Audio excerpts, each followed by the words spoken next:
and welcome back to the channel. In this video, we are basically going to talk about the DDL command, that is alter and rename and drop. Okay. So before we move forward, I hope you have already seen the previous videos. In that, we have already created this table employee. These are the various attributes. We have also created one more table which is called as project. And we also assigned a foreign key, that is employee ID, which was a primary key from the employee table.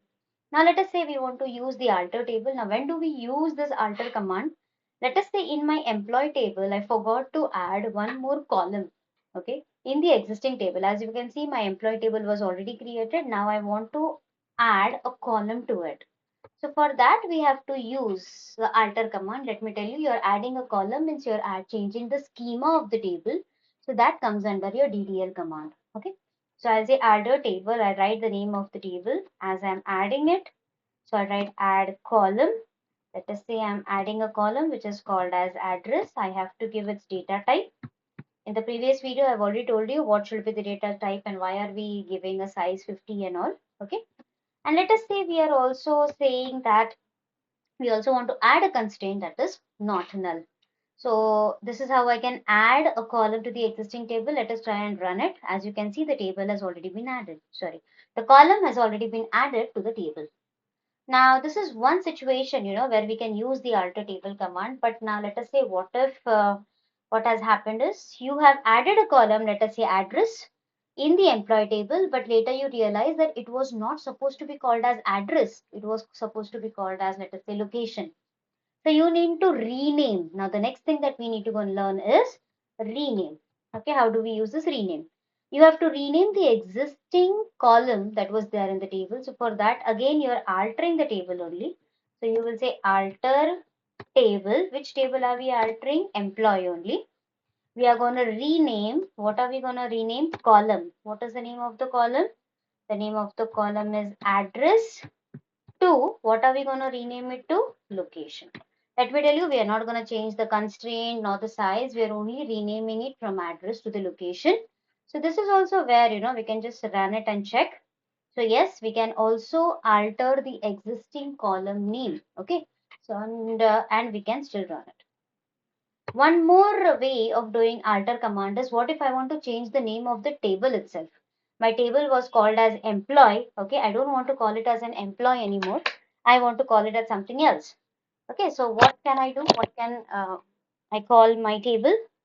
So again, I can say alter table employee rename. I just want to rename it to, let us say I want to rename it to employee 12 or something. Okay, everything else has to be kept same, but I just want to rename the table name itself.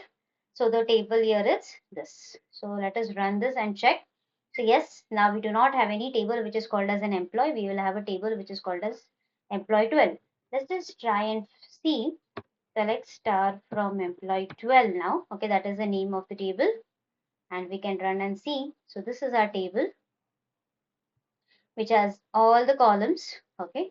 And as we can see, the address also is being given as location. It is no more a address. So yes, we can, this is how we can use the alter table command, either to add a column. Like I can add a column, students. Let me also tell you here itself, what if I want to delete this now? Now let me remind you, we have already renamed address to location. So there is no column called as address exist.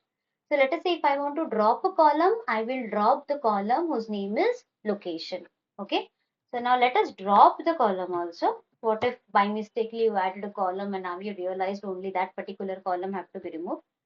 Remember, your table name is employee 12 and you have to drop what?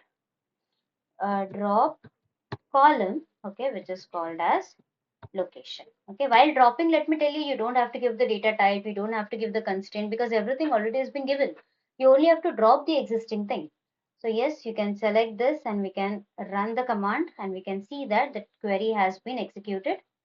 To check it, we can again go back to a select query and we can see that this was our employee 12 table and we can see that the location attribute or location column has been dropped. So this is how we can use the alter command. We can also use the rename command to rename a column, to rename a table. Okay. And finally, what if you want to drop the table itself? Okay. Now I don't want to rename it. I want to drop the whole table. Which table am I talking about? Let us say I'm talking about the table employee. Okay. But as the employee table has already been used as a foreign key somewhere, we will have this foreign key constraint. But let us see what error, or if not, then what can we do? So let us say drop table 12. Let us run the command. Okay.